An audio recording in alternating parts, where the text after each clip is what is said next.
Friends, तो accountancy में हम लोग चैप्टर नंबर 2 डिस्कस कर रहे थे। इस वीडियो में हम आगे के टॉपिक्स को क्लियर करेंगे, चैप्टर को जल्दी से जल्दी ख़त्म करेंगे। ओके, तो हमारा अगला जो टॉपिक है वो है स्टॉक, या फिर इसी को कहते हैं स्टॉक इन ट्रेड। ओके, क्या होता है? जाहिर सी बात है, नॉर्मल सा वर्ड है, हर कोई जानता है कि भाई हम लोग बिज़नेस में सामान देते हैं बेचने के लिए, और सारा सामान हमारा बिक जाए ऐसी कोई ज़रूरी नहीं है कि भाई हमारा जो सामान है वो सबका सब बिक जाए, ऐसा कोई ज़रूरी नहीं है। तो जो सामान हमारा बिकने से बच जाता है, ओके, जो सामान हमारा बिकने से बच जाता है वही हमारा स्टॉक होता है, उसको हम फर्दर सेल करते हैं। ओके, तो goods which are purchase for reselling and lying unsold, okay, and lying unsold यानी कि जो बच गया, बिका नहीं, ओके, जो बच गया, okay, at the end of the accounting year is known as stock. यानी वो गुड्स जो कि आपने ख़रीदा था रीसेलिंग के लिए बट वो अनसोल्ड रह गया अकाउंटिंग ईयर के एंड तक, उसको स्टॉक कहा जाता है। स्टॉक को क्लासिफाई किया जा सकता है opening stock and closing stock में। ओपनिंग स्टॉक क्या होता है? Stock at the beginning of accounting year is known as opening stock, यानी साल के शुरू में जो आपके पास स्टॉक पड़ा हुआ रहता है वो ओपनिंग स्टॉक कहलाता है, और साल के लास्ट में जो आपके पास स्टॉक पड़ा है वो है क्लोजिंग स्टॉक कहलाता है हमारे लिए। ठीक है, साल के लास्ट में यानी कि 31 मार्च के दिन जो आपका स्टॉक है वो क्लोजिंग स्टॉक है, और जो 1 अप्रैल के दिन जो स्टॉक पड़ा हुआ है वो ओपनिंग स्टॉक है। अब समझने वाली बात यहाँ ये है कि मैंने आपको बताया यहाँ पे कि स्टॉक का मतलब होता है कि अकाउंटिंग ईयर के एंड में जो बचा हुआ स्टॉक है वो हमारे लिए क्या है? स्टॉक है। यानी अकाउंटिंग ईयर के एंड में जो बचा हुआ गुड्स है, जो बिका नहीं है, वो स्टॉक है। और मैं यहाँ बोल रहा हूँ कि साल के शुरू में भी स्टॉक पड़ा रहता है हमारे पास। तो यहाँ पे ये दोनों में कैसे क्या दिक्कत है भाई? तो समझिए ज़रा इसको कि जो साल के लास्ट में स्टॉक रहता है, जो भी हमारा क्लोजिंग स्टॉक साल के लास्ट में होगा, अगले दिन, इसके बाद अगले दिन कौन सा समय आएगा? जस्ट अगले दिन आएगा 1 अप्रैल, है ना? तो इसके नेक्स्ट डे से ही हमारा दूसरा अकाउंटिंग ईयर स्टार्ट हो जाता है। तो यही जो क्लोजिंग स्टॉक होता है, पिछले साल का जो क्लोजिंग स्टॉक होता है या पिछले अकाउंटिंग ईयर का जो क्लोजिंग स्टॉक होता है, वो नेक्स्ट अकाउंटिंग ईयर के लिए ओपनिंग स्टॉक बन जाता है।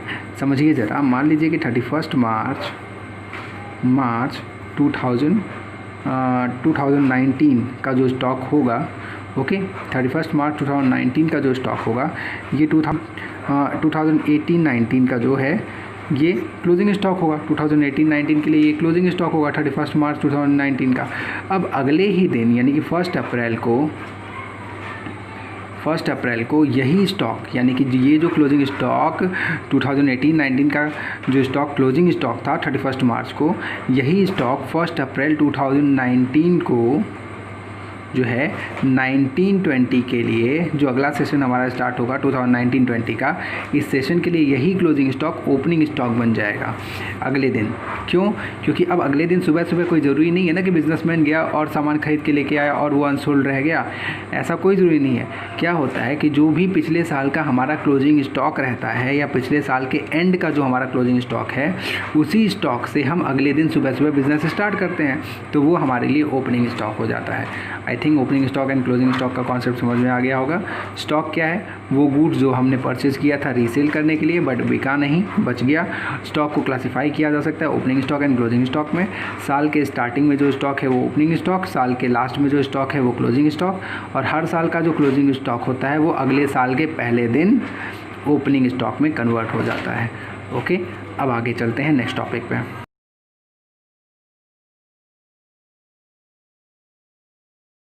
हमारा अगला पॉइंट है इन्वेंट्री। अब ये इन्वेंट्री क्या चीज़ है इसको देखिए। देखो, stock of manufacturing business is known as inventory, यानी कि मैन्युफैक्चरिंग बिजनेस अगर आपका है, अगर आपका बिज़नेस प्रोडक्शन से रिलेटेड है, आप प्रोडक्शन करते हो किसी भी चीज़ का, तो आपका जो स्टॉक होगा वो इन्वेंट्री कहलाएगा। ओके, अब इन्वेंट्री को जा सकता है, इन्वेंट्री को फर्दर क्लासिफाई किया जा सकता है 4 पॉइंट में। ठीक है, 4 टाइप्स में: inventory of raw material, inventory of work in progress, inventory of finish goods and inventory of stock in trade. इसको समझिए। इन्वेंट्री ऑफ रॉ मटेरियल क्या है? यानी वो उन सारी चीज़ों की इन्वेंट्री जो कि आपने प्रोडक्शन प्रोसेस में यूज़ करने के लिए ख़रीदी थी।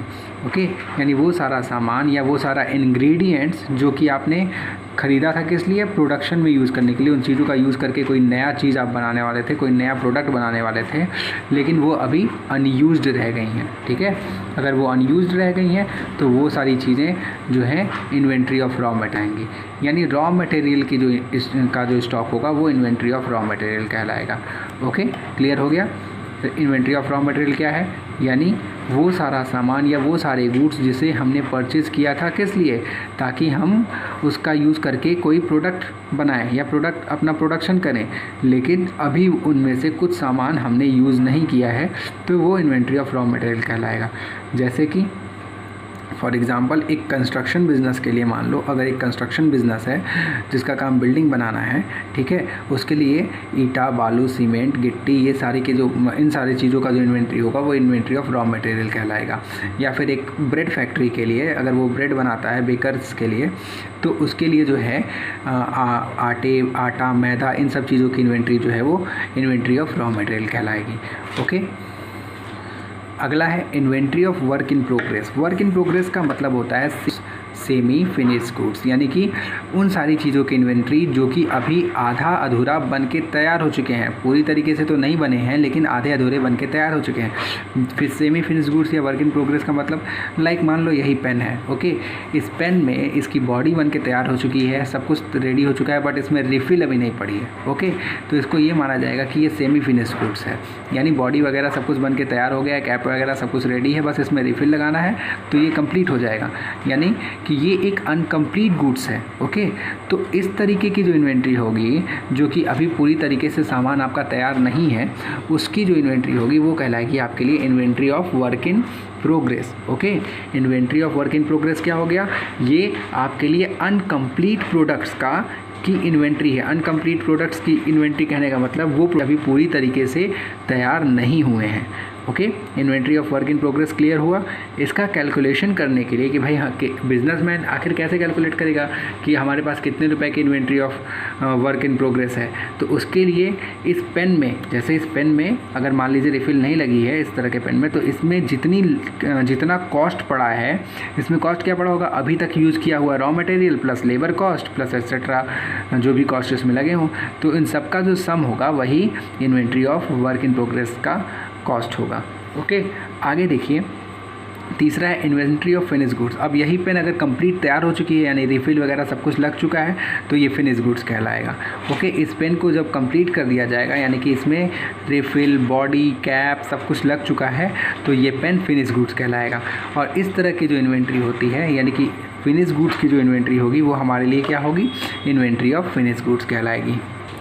एक एग्जांपल आपके बुक में ही दिया है, उसी को देख लेते हैं या उसी को समझ लेते हैं। Inventory of clothes for cloth mill is known as a inventory of finish goods, यानी कि अगर क्लॉथ मिल है आपका, अगर आपका क्लॉथ का मिल है तो क्लॉथ की इन्वेंट्री जो होगी वो इन्वेंट्री ऑफ फिनिश गुड्स कहलाएगी।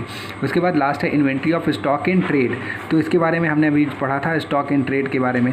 जो स्टॉक इन ट्रेड है वही inventory of stock in trade है, मतलब कि it includes the value of those goods which are purchase for reselling, यानी कि इसमें वो सारी चीज़ें आती हैं जो कि आपने ख़रीदा था रीसेल करने के लिए बट अभी बिकी नहीं है। ओके, आई थिंक आपको ये सारे पॉइंट समझ में आ गए होंगे। इन्वेंट्री क्या हो गई, ये मैन्युफैक्चरिंग बिजनेस के लिए स्टॉक है। इन्वेंट्री को 4 टाइप्स के क्लासीफाई किया जा सकता है। Inventory of raw material, okay, जैसे ईटा, बालू, सीमेंट, गिट्टी, कंस्ट्रक्शन बिजनेस के लिए इसका जो इन्वेंट्री होगा वो रॉ मटेरियल होगा।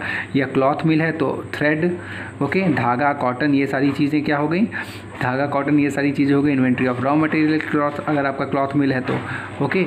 Inventory of work in progress, वो सामान जो कि अभी पूरी तरीके से तैयार नहीं हुआ है उसको वर्क इन प्रोग्रेस कहा जाता है, या फिर सेमी फिनिश गुड्स कहा जाता है। और इसकी जो इन्वेंट्री होगी वो होगी inventory of work in progress. इसके बाद है इन्वेंट्री ऑफ फिनिश गुड्स, जो सामान कंप्लीट बन के तैयार हो चुका है वो इन्वेंट्री ऑफ फिनिश गुड्स कहलाएगा, उसकी जो इन्वेंट्री होगी वो इन्वेंट्री ऑफ फिनिश गुड्स कहलाएगी। और inventory of stock in trade, वो सामान जो कि आपने ख़रीदा है रीसेल करने के लिए बट अभी बिकी नहीं है, वो inventory of stock in trade कहलाएगी। आप चलते हैं अपने अगले पॉइंट पे।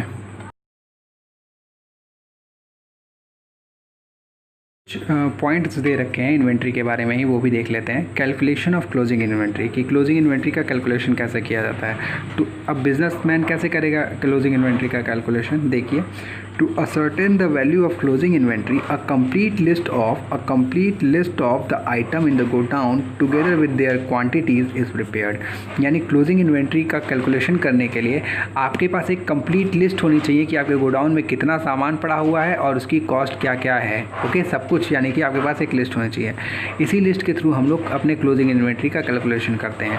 Also the separate list of should be prepared for raw material, semi finish goods and finish goods and stock in trade. यानी साथ में आपके पास एक और लिस्ट होनी चाहिए, 4 और ऐसी लिस्ट होनी चाहिए जो कि अलग अलग लिस्ट बनाई गई हों कि कितने रॉ मटेरियल्स हैं आपके पास, कितने सेमी फिनिश गुड्स हैं, फिनिश गुड्स हैं और कितने स्टॉक इन ट्रेड हैं। यानी कि आपके पास एक कंप्लीट लिस्ट होनी चाहिए। इसी लिस्ट का यूज़ करके आप जो है क्लोजिंग इन्वेंट्री का कैलकुलेशन बिजनेसमैन जो है करता है। ओके, अब क्या केयर्स रखने चाहिए क्लोजिंग इन्वेंट्री कैलकुलेट करते समय, यानी कि किन किन चीज़ों पर ध्यान देना चाहिए। तो इन सारे आइटम्स को जो है इन्वेंट्री में शामिल नहीं किया जाता है। यानी जब हम इन्वेंट्री का कैलकुलेशन करेंगे तो इन सारी चीज़ों को इन्वेंट्री में शामिल नहीं करेंगे। इन दोनों चीज़ों को क्या क्या है देखिए, इन 2 पॉइंट्स को, इन दोनों को शामिल नहीं करेंगे। और किसको शामिल करेंगे ये भी देखा जाएगा हम लोग। Goods which have been sold but remain undelivered. कई बार को ऐसा होता है कि कुछ सामान हम लोग जो है बेच देते हैं बट वो डिलीवर नहीं हुए रहते हैं, मतलब हमने बेच दिया है बट अभी कस्टमर तक पहुँचाया नहीं है। तो इस तरीके के सामान को हम इन्वेंट्री में शामिल नहीं करते हैं। Goods purchased and received but which have not been recorded in the purchase book. यानी ऐसे गुड्स जो कि आपने ख़रीद लिए हैं, ओके, आपने ख़रीद लिए हैं, आपको रिसीव भी हो चुका है बट उसको अगर आपने परचेज बुक में नहीं रिकॉर्ड किया है तो उसको भी आप स्टॉक में शामिल नहीं करेंगे। पहले आप उसको परचेज बुक में रिकॉर्ड करेंगे, उसके बाद ही उसको स्टॉक में शामिल करेंगे। अब आगे देखिए, अगला पॉइंट है following goods should be included in the list of inventories. अब किन किन चीज़ों को आपको शामिल करना चाहिए इन्वेंट्री की लिस्ट में देखिए। Goods sent to the customer on sale और रिटर्न बेसिस, ठीक है, ओके, और नहीं ये ऑन होगा,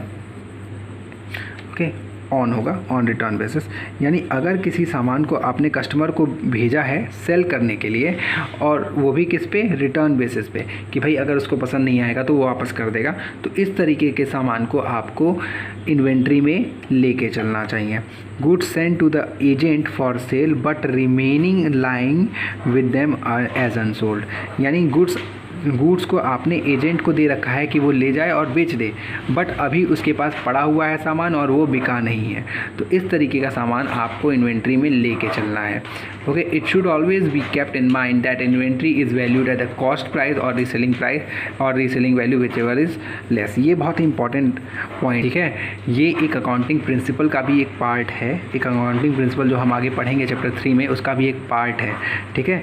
it should always be kept in mind that invalued at cost price and reselling value whichever is less. यानी कि इन्वेंट्री का कैलकुलेशन हमेशा कॉस्ट प्राइस या realisable value whichever is less, दोनों पे जो कम होगा उसी पे करेंगे। यानी कि कॉस्ट प्राइस या मार्केट वैल्यू कि कितने में वो रियलाइज़ हो जाएगा, कहने का मतलब कितने में वो बिक जाएगा, ठीक है। रियलाइज़ होने का मतलब कितने में वो बिक जाएगा। तो इन दोनों प्राइस में से जो कम होगा उसी प्राइस पे आप हमेशा इन्वेंट्री की वैल्यू कैलकुलेट करोगे। अब बात आती है भाई कि स्टॉक और इन्वेंट्री में क्या डिफरेंस है। तो स्टॉक का मतलब होता है स्टॉक इन ट्रेड, यानी कि वो सामान जो आपने परचेज़ किया है सेल करने के लिए बट बिका नहीं है। इन्वेंट्री में जबकि आप प्रोडक्शन बिजनेस से रिलेटेड है, इन्वेंट्री जो है वो प्रोडक्शन बिजनेस से रिलेटेड है। यहाँ हम सामान सिर्फ और सिर्फ बेचने के लिए नहीं खरीदते हैं, यहाँ हम सामान प्रोडक्शन करने के लिए ख़रीदते हैं। तो अगर हम प्रोडक्शन करने के लिए ख़रीद रहे हैं तो उसके बाद भी अगर सामान बच जा रहा है तो वो सामान जो है इन्वेंट्री में शामिल होता है। ओके, आइए इसको डिटेल में देखते हैं। ओके, देखिए, stock refers only to the value of those goods which are purchase for reselling. यानी स्टॉक में सिर्फ और सिर्फ वही चीज़ें आती हैं जो कि आपने ख़रीदा है रीसेलिंग के लिए, and which are lying unsold. यानी जब वो एक तो आपने ख़रीदा है रीसेल करने के लिए और वो आपके पास बच गई हैं, बिकी नहीं है, तो उसको आप स्टॉक में शामिल करोगे। Where as inventory is wide term which include stock also, यानी इन्वेंट्री एक वाइड टर्म है, इसमें 4 तरीके के स्टॉक आते हैं, 4 तरीके की चीज़ें आती हैं। स्टॉक में सिर्फ वही चीज़ें आती हैं जो कि आपने ख़रीदा था रीसेल करने के लिए, बट इन्वेंट्री एक वाइड टर्म है, इसमें स्टॉक भी शामिल है ना, स्टॉक इन ट्रेड भी शामिल है। इसके साथ साथ 3 एक्स्ट्रा पॉइंट भी इसमें आते हैं, inventory of raw material, inventory of work in progress, inventory of finished goods. Okay, तो यही डिफरेंस है, बेसिक सा डिफरेंस है स्टॉक इन्वेंट्री में। अगला टॉपिक है ट्रेड रिसीवेबल। बिजनेस में वो अमाउंट जो अभी आपको नहीं है लेकिन फ्यूचर में मिलेगा, वो आपके लिए रिसीवेबल कहलाता है।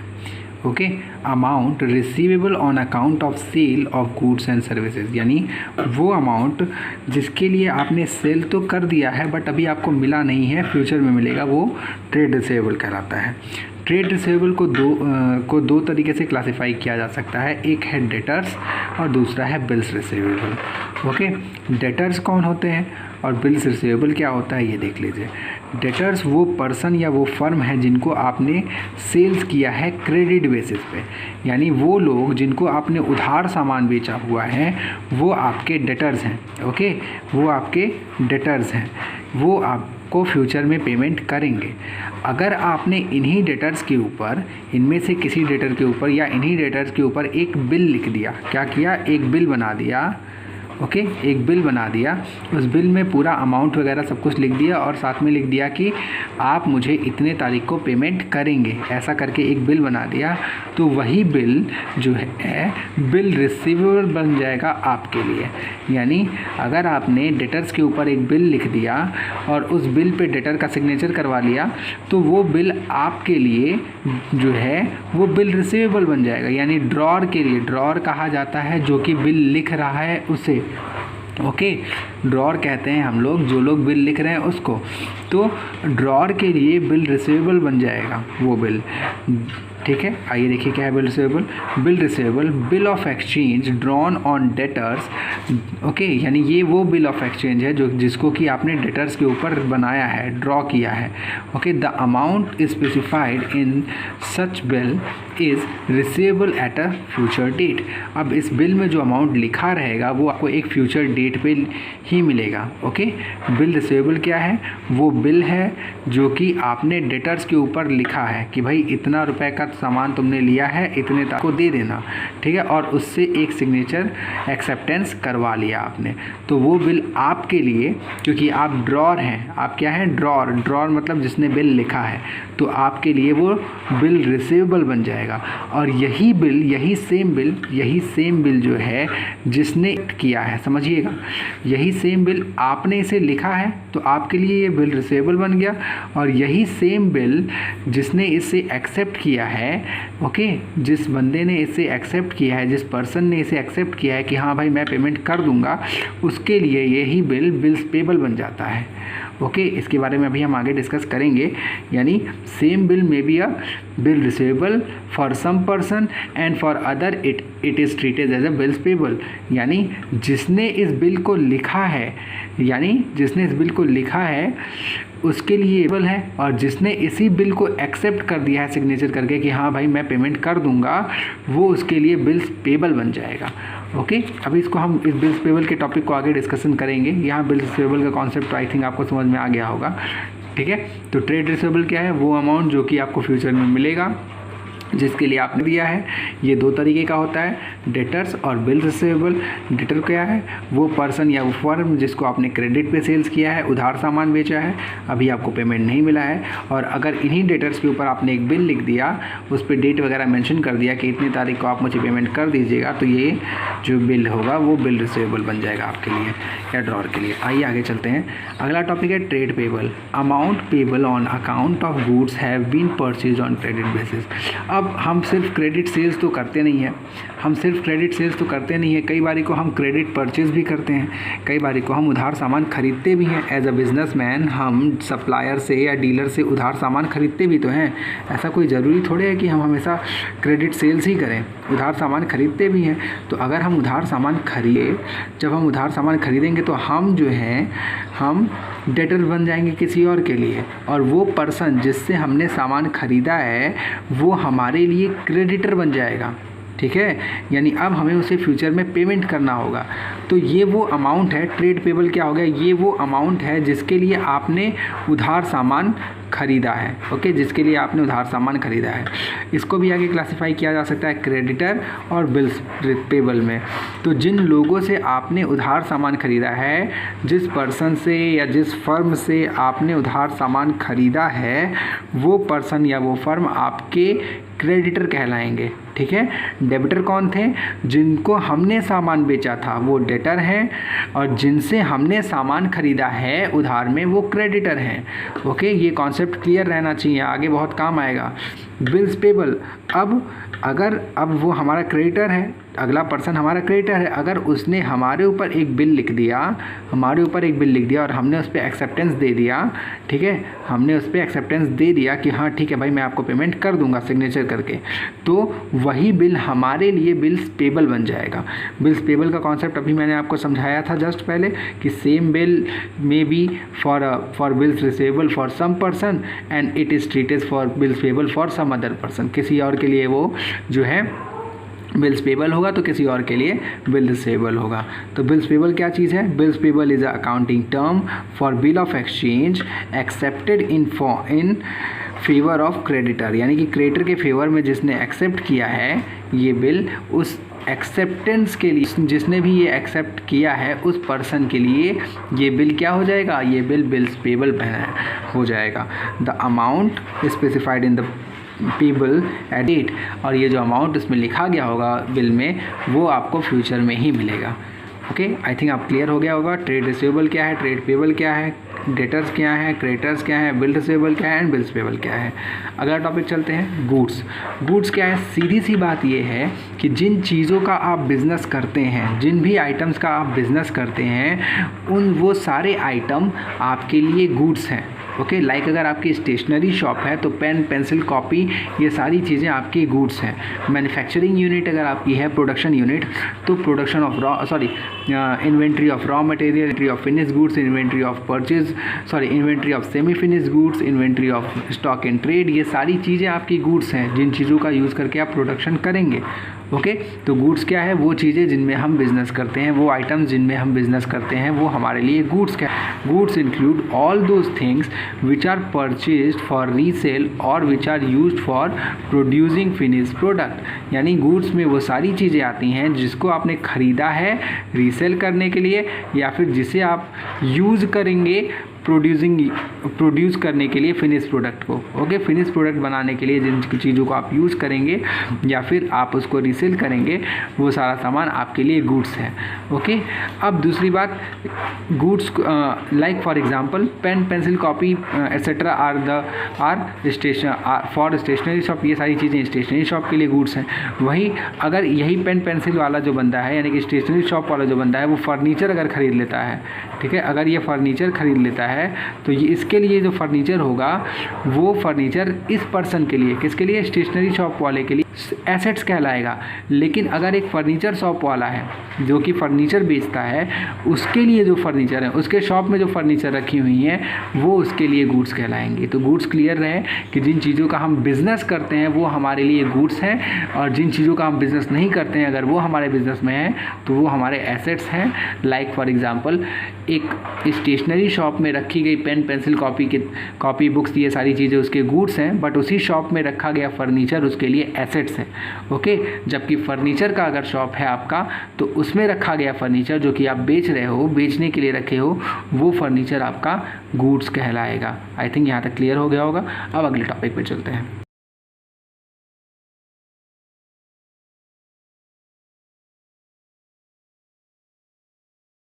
हमारा अगला पॉइंट है कॉस्ट क्या चीज़ है भाई, किसी चीज़ को हम जब बेचने के लिए ख़रीदते हैं तो उस पर कुछ खर्चे होते हैं, यही जो टोटल खर्चे हैं यही हमारे कॉस्ट कहलाते हैं।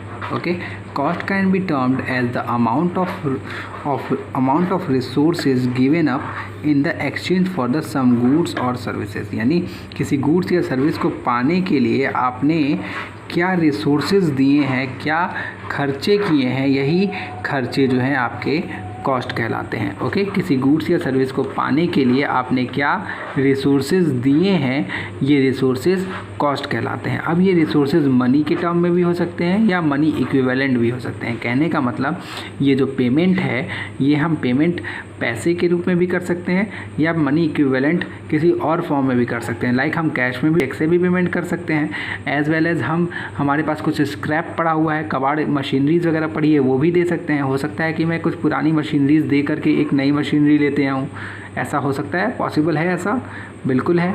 ओके, इसका मतलब है कि मैंने पेमेंट में उसको एक मशीनरी दे दी, एक पुरानी मशीनरी दे दी, पुराने व्हीकल दे दिया, पुराना कुछ सामान दे दिया, तो सामान के बदले में सामान भी लिया जा सकता है।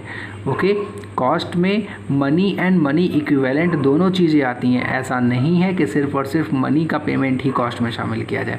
कॉस्ट का सीधा सा मतलब ये है कि जो भी आप गुड्स या सर्विसेज को प्रोडक्शन करने में या परचेज करने में जो भी खर्चे करते हैं, चाहे वो मनी में करें या मनी इक्विवेलेंट में करें, वो कहलाता है। ओके, वो कॉस्ट है। अब अगला पॉइंट है वाउचर। वाउचर क्या है? जब भी कोई ट्रांजैक्शन किया जाता है बिज़नेस में तो उन ट्रांजैक्शन को डायरेक्ट बुक्स में रिकॉर्ड नहीं करते हैं, क्योंकि अब जो बिज़नेसमैन है वो डायरेक्ट बुक लेके तो बैठा नहीं रहता है, डायरेक्ट जर्नल वगैरह लेके तो बैठा नहीं रहता है कि वो सीधे आया, ट्रांजैक्शन हुआ और रिकॉर्ड करने लगा। ऐसा नहीं होता है। एक बिल बनाया जाता है या एक वाउचर बनाया जाता है। ओके, और इसी वाउचर का यूज़ करके आगे जो है बाद में बुक में नोट किया जाता है, रिकॉर्ड किया जाता है। ओके, तो वाउचर क्या होगा? कॉन्सेप्ट, बेसिक कॉन्सेप्ट आपको समझ में आया होगा कि हर एक ट्रांजैक्शन के लिए बिजनेस में एक जो है एक नोट बनाता है या एक पेपर, एक डॉक्यूमेंट तैयार करता है और इसी डॉक्यूमेंट के बेसिस पे आगे फर्दर वो अकाउंट्स में रिकॉर्ड करता है। इसे ही वाउचर कहा जाता है। अ voucher is a document, a voucher is a document which provides the authorization to pay and on the basis of which business transactions are recorded in the book of accounts। यानी voucher क्या है? Voucher एक ऐसा document है which provides authorisation, जो आपको एक authorisation देता है पेमेंट पाने की, ठीक है, जिसके बेसिस पे आप बुक में रिकॉर्ड करते हैं। ओके, तो वाउचर एक ऐसा डॉक्यूमेंट है जिसका यूज़ हम लोग बुक में रिकॉर्ड करने के लिए करते हैं और ट्रांजैक्शन जब भी होता है तो फिर हम उसे एक रेट लिस्ट बनाते हैं। हर एक ट्रांजैक्शन के लिए हम सेपरेट वाउचर बनाते हैं, ये चीज़ ध्यान में रहे। हर एक ट्रांजैक्शन के लिए हम एक सेपरेट वाउचर बनाते हैं। ओके, और हर एक वाउचर पे अपना एक वाउचर नंबर होता है, ठीक है, पे अपना एक वाउचर नंबर होता है। ओके, जैसे आप कई बारी को आप जो है कुछ सामान खरीदने जाते होंगे तो आपको एक बिल दिया जाता है ना, एक बिल दिया जाता है जिसपे कि एक बिल रहता है, उस बिल के नीचे एक फ़ोटो का एक जो है एक कार्बन कॉपी वाली पेज लगी रहती है जिसके नीचे कार्बन कॉपी रहता है और उसके नीचे जो है तो जो भी उस बिल पे लिखा गया है वो सारी चीज़ें उस पेज पे भी छप जाती हैं। तो वही जो पेज है ना वो उसके लिए एक वाउचर का काम करती है उस बिजनेसमैन के लिए, ठीक है। तो वो जो कार्बन कॉपी है वो उसके लिए एक वाउचर का काम करती है। ओके, तो इससे आप एग्जांपल से समझ सकते हो वाउचर का मतलब। यानी वाउचर क्या हो गया? एक डॉक्यूमेंट है जिसका यूज़ बिजनेसमैन आगे जो है बुक में रिकॉर्ड करने के लिए करता है। Voucher is a document which provides the authorisation to pay, यानी वो एक ऐसा डॉक्यूमेंट है जो आपको ये ऑथराइजेशन देता है कि आप पेमेंट पाओगे, ठीक है। इस बेसिस पे बिजनेस ट्रांजैक्शन का जो भी पेमेंट है, बिजनेस ट्रांजैक्शंस को रिकॉर्ड किया जाता है इसी के बेसिस पे, यानी कि वाउचर के बेसिस बिजनेस ट्रांजैक्शन को आगे रिकॉर्ड करते हैं। वाउचर पे अपना एक नंबर लिखा रहता है, ऊपर जो है एक सीरियल नंबर लिखा रहता है कि कितना नंबर वाउचर है ये, और उस पर काउंटर साइन भी होता है, यानी कि एक सिग्नेचर भी कराया जाता है कस्टमर से कि हाँ भाई आपने ये सामान लिया है या नहीं लिया है। ये हो गया वाउचर। अगला पॉइंट है डिस्काउंट। डिस्काउंट क्या चीज़ है? तो discount means rebate given by seller to the buyer, यानी वो छूट, डिस्काउंट मतलब छूट, सीधा सा वर्ड है, ये तो हर कोई जानता है, नॉर्मल पर्सन भी जानता है, जो अकाउंट नहीं पढ़ रहा है वो भी जानता है कि डिस्काउंट क्या होता है, कि भाई ये वो रिबेट या छूट है जो कि सेलर बायर को देता है। 100 रुपये का सामान है, लिखा है 100 रुपये, आपको 90 रुपये मिल गया, इसका मतलब है कि आपको 10 रुपये डिस्काउंट मिल गया। अब इसको क्लासीफाई किया जाता है दो तरीके से, trade discount and cash discount. ये देख लें, ये टॉपिक है डिस्काउंट का जो क्लासिफिकेशन है, ये मोस्ट इंपॉर्टेंट टॉपिक है for the examination point of view. ये आपके हाफ ईयरली में भी आता है, फाइनल में भी आता है और हमेशा आता है, ये बहुत इंपॉर्टेंट टॉपिक है। Trade discount. ट्रेड डिस्काउंट क्या है? ट्रेड डिस्काउंट वो डिस्काउंट है जो कि बिजनेसमैन या सेलर सेल्स बढ़ाने के लिए देता है। समझिएगा, ट्रेड डिस्काउंट वो डिस्काउंट है जो सेलर सेल्स बढ़ाने के लिए देता है, ठीक है, जिससे ज़्यादा सामान बिक जाए। ओके। और कैश डिस्काउंट क्या है? कैश डिस्काउंट वो डिस्काउंट है जो कि जो सेलर है वो कैश जल्दी पाने के लिए देता है। अब यहाँ पे दोनों चीज़ों को ध्यान से देखते हैं। क्या है? Discount allowed by the seller to its customer at a fixed percentage on the list price और a catalogue price is known as trade discount. यानी वो डिस्काउंट जो कि कस्टमर को दिया जाता है एक फिक्स्ड परसेंटेज पे, और वो भी लिस्ट प्राइस या कैटलॉग प्राइस पे। अब ये लिस्ट प्राइस या कैटलॉग प्राइस क्या है? ये लिस्ट प्राइस या कैटलॉग प्राइस शोइंग प्राइस होता है। यानी ऐसा नहीं है कि सेलर ने उस सामान को उतने में ख़रीदा होगा। जैसे कई बारी को आप अगर मोबाइल फ़ोन ख़रीदने जाओ तो वो सामने से एक पेपर निकाल के दिखाते हैं कि देखिए भैया इतने में हमने ये मोबाइल ख़रीदा है, हम इससे सस्ते में नहीं दे सकते। वो उनकी लिस्ट प्राइस होती है, वो उनकी परचेजिंग प्राइस नहीं होती है। ठीक है, लिस्ट प्राइस जो है वो शोइंग प्राइस होती है। एक्चुअल में उन लोगों ने उससे भी कम में ख़रीदा रहता है वो सामान। ठीक है, तो लिस्ट प्राइस जो है वो कैटलॉग प्राइस होती है। इसी प्राइस पे कस्टमर को डिस्काउंट दिया जाता है।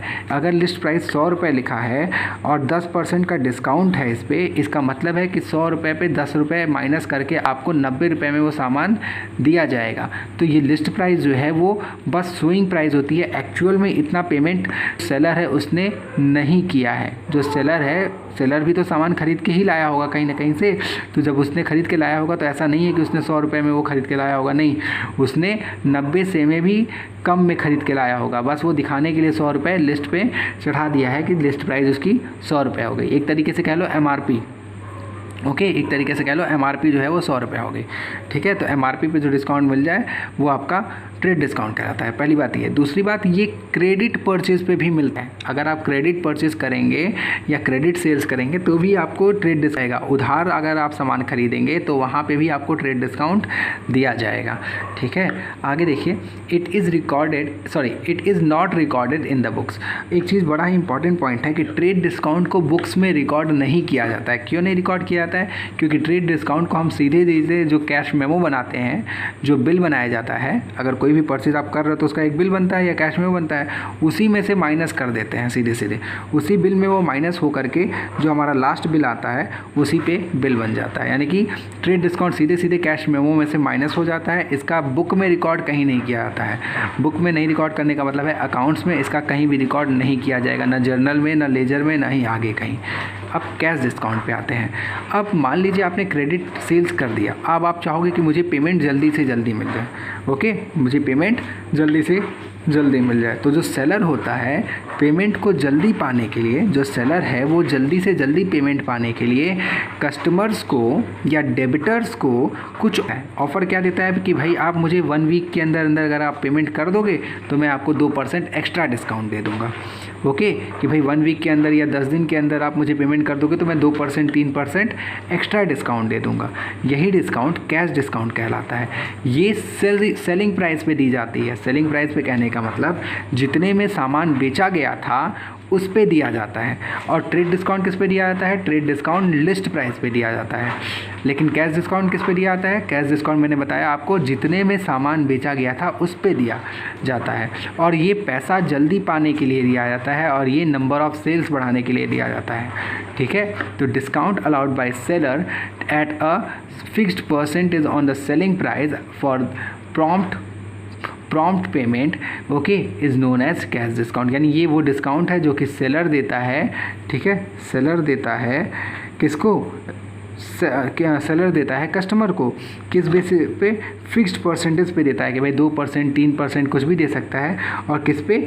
सेलिंग प्राइस पे देता है। याद रहे ये सेलिंग प्राइस पे दिया जाता है, जबकि ये लिस्ट प्राइस यानी कि शोइंग प्राइस या कैटलॉग प्राइस पे दिया जाता है। ओके, और ये किस लिए दिया जाता है? जिससे कि आपको पेमेंट जल्दी से जल्दी मिल जाए। और दूसरी बात, अब क्योंकि हमने जब सेल्स किया था तो सेलिंग प्राइस पे ही सेल्स किया था और सेलिंग प्राइस को बुक में दिखाए होंगे क्रेडिट सेल्स के तौर पे। और जब पैसा रिसीव कर रहे हैं उसका तो फिर एक्स्ट्रा डिस्काउंट दे रहे हैं, इसीलिए हम कैश डिस्काउंट को बुक में नोट करते हैं ताकि अमाउंट में डिफरेंस ना आए। अमाउंट में डिफरेंस ना आने का मतलब है कि जितने अमाउंट से हमने सेल्स को नोट किया था उसी अमाउंट से हम पैसा रिसीव का भी अमाउंट दिखा सकें, इसीलिए कैश डिस्काउंट को बुक में रिकॉर्ड किया जाता है। तो इस टॉपिक से रिलेटेड आपको कोई भी प्रॉब्लम होगी आप लोग कॉल कर लीजिएगा, लेकिन ये मोस्ट इंपॉर्टेंट टॉपिक है for your examination point of view. आगे चलें।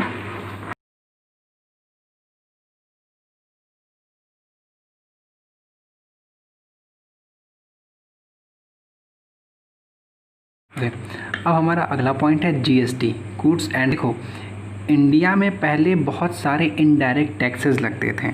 इंडिया में पहले बहुत सारे इनडायरेक्ट टैक्सेस लगते थे, जैसे VAT, service tax, toll tax etcetera, बहुत सारे टैक्सेस लगते थे। उन सारे टैक्सेस कर दिया गया, सारे डिफरेंट इनडायरेक्ट टैक्सेस को एक टैक्स में मर्ज कर दिया गया, जिस टैक्स का नाम दिया गया गुड्स एंड सर्विस टैक्स। इसके बारे में डिटेल हम लोग एक चैप्टर में पढ़ेंगे, न्यूमेरिकल सॉल्व करेंगे। अभी बस इतना जानिए, all indirect taxes are merged in a single tax known as GST. Okay, जितने भी इनडायरेक्ट टैक्सेस इंडिया में लगाए जाते थे उन सारे टैक्सेस को एक टैक्स में मर्ज कर दिया गया, जिसका नाम जीएसटी है। Okay, GST is paid at the time of purchase and GST is collected at the time of sales। यानी जो बिजनेसमैन है वो GST पेड करता है जब वो सामान खरीदता है तब, और जब वो सामान को बेचता है तो उसे कलेक्ट कर लेता है। यानी लास्ट बर्डन GST का किसके ऊपर पड़ रहा है? कस्टमर के ऊपर। ओके, जो कस्टमर है वही उसी के ऊपर लास्ट बर्डन पड़ रहा है। क्यों? एक बारी को बिजनेसमैन ने GST पेड किया गवर्नमेंट को, एक बारी को GST का पेमेंट गवर्नमेंट को किया गया, यानी कि जो बिजनेसमैन है उसने GST पेमेंट किया गवर्नमेंट को, दूसरी तरफ उसने कस्टमर से वसूल लिया, तो लास्ट बर्डन पड़ा किसके ऊपर? कस्टमर के ऊपर। ओके, GST क्लियर हो गया। GST जो है एक टैक्स है जो कि जिसमें सारे के सारे इनडायरेक्ट टैक्सेस को मर्ज कर दिया गया है। इसका पेमेंट परचेज करते समय किया जाता है और इसे कलेक्ट सेल करते किया जाता है। अगला है एंट्री। एंट्री क्या है भाई? हम जो भी ट्रांजेक्शन हैं उनको बुक में रिकॉर्ड करते हैं। ठीक है, जो भी ट्रांजेक्शन है उन सारे ट्रांजेक्शन को बुक में रिकॉर्ड करते हैं। इसी रिकॉर्डिंग को एंट्री कहा जाता है। व्हेन अ ट्रांजेक्शन और event is recorded in a book of account it is called entry. यानी जब आप बुक में सारे ट्रांजेक्शन को रिकॉर्ड करते हैं तो इसे एंट्री कहते हैं। बैड डेब्ट्स क्या चीज़ है? अगला पॉइंट है bad debts, amount which is become irrecoverable from debtors. यानी अगर किसी डेटर ने आपका पैसा ले करके वो भाग गया, मान लीजिए ऐसा होता है कि वो डेटर जो है वो आपका पैसा अब नहीं दे पाएगा, ऐसा कुछ हो गया कि वो पैसा लेके चला गया या किसी दूसरे शहर में चला गया और वो पैसा आपको अब नहीं मिल सकता है, वो पैसा आपके लिए इररिकवरेबल हो गया, तो फिर इस अमाउंट को बैड डेब्ट्स कहा जाए। इसका मतलब वो पैसा आपका डूब गया। Okay, amount which is become irrecoverable from debtor is known as bad debts. Okay, अगला पॉइंट है सॉल्वेंट। अब वो पर्सन या फर्म जो कि अपने डेब्ट्स के पेमेंट करने की पोजीशन में हो, समझिएगा, वो पर्सन या फर्म जो कि अपने डेब्ट्स के पेमेंट करने के पोजीशन में हो वो सॉल्वेंट कहलाता है। पेमेंट करने के पोजीशन में कहने का मतलब, या डेब्ट के पेमेंट करने के पोजीशन में कहने का मतलब, उस फर्म या उस पर्सन के ऊपर जो भी कर्जे हैं, जो भी कर्ज है, जो भी लाइबिलिटीज़ है, उन लाइबिलिटीज़ का वो ईजिली पेमेंट कर ले, यानी कि उसका पेमेंट अगर वो कर पा रहा है तो वो सॉल्वेंट कहलाएगा। इसी का उल्टा है इंसॉल्वेंट। इंसॉल्वेंट क्या है? अगर कोई पर्सन या कोई फर्म अपने ऊपर पड़ने वाले दायित्वों या अपने ऊपर पड़ने वाले लाइबिलिटीज़ का पेमेंट नहीं कर पा रहा है, सब कुछ बेचने के बाद भी नहीं कर पा रहा है, तब वो इंसॉल्वेंट कहलाएगा। Okay, clear? अब आगे चलते हैं।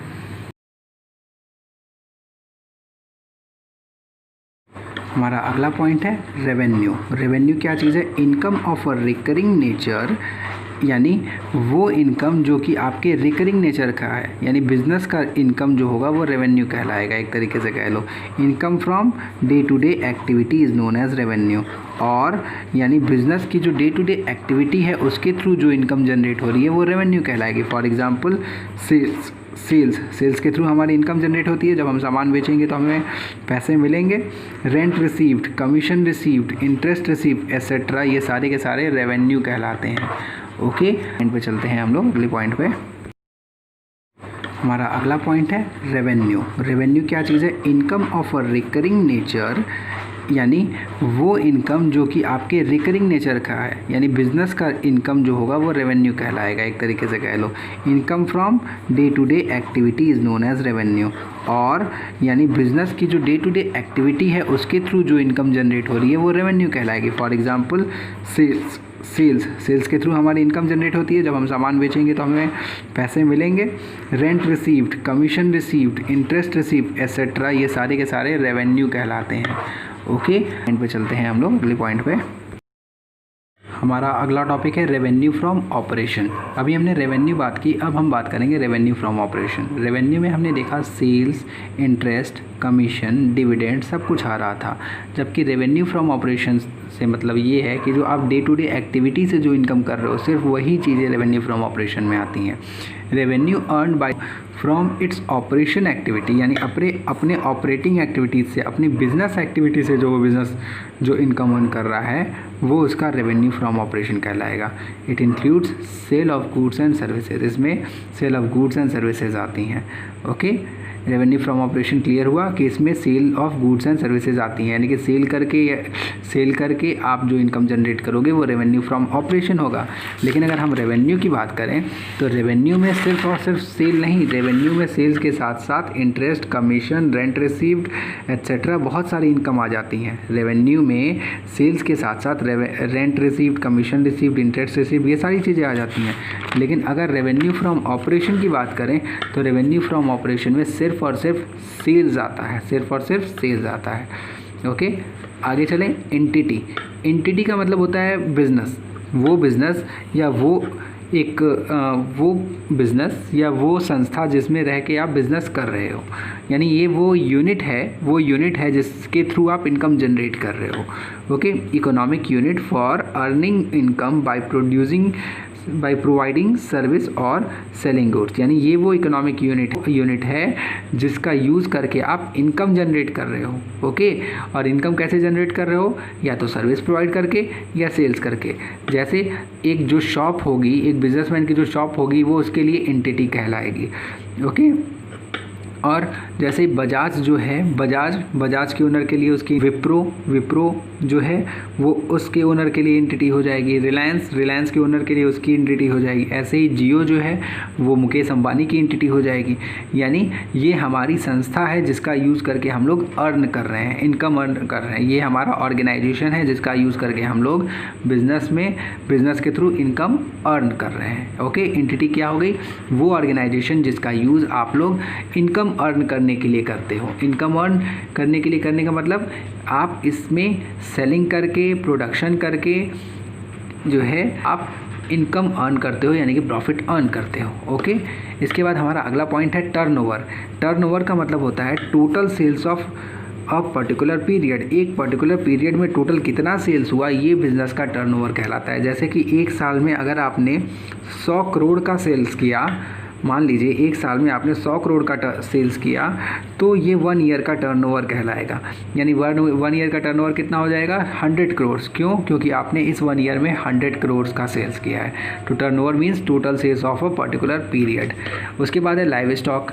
कई बारी को बिजनेसमैन कुछ डोमेस्टिक एनिमल्स रखते हैं for the business purpose. Okay, like घोड़ा, गाय, भैंस, ये सारी चीज़ें रखते हैं बिज़नेस के लिए। ओके, ताकि घोड़े का यूज़ वो लोग जो है कार्ट्स को खींचने में फिर उसका बिज़नेस भी करते होंगे मे बी। ओके, तो ये सारे स्टॉक जो हैं वो लाइव स्टॉक कहलाते हैं, यानी डोमेस्टिक एनिमल्स का स्टॉक जो होगा वो लाइव स्टॉक कहलाएगा। इसके बाद हमारा लास्ट पॉइंट है इस चैप्टर का, वो है इन्वेस्टमेंट क्या है। कई बारी को बिजनेसमैन जो है वो दूसरी कंपनियों के शेयर या डिवेंचर में पैसा इन्वेस्ट करता है, डिप्लॉयड करता है। डिप्लॉयड मतलब लगाता है। ओके, किस लिए लगाता है, जिससे कि उसको कुछ रिटर्न मिले। रिटर्न में क्या मिलेगा भाई, शेयर में पैसा लगाया है तो प्रॉफिट मिलेगा, डिवेंचर में पैसा लगाया है तो इंटरेस्ट मिलेगा।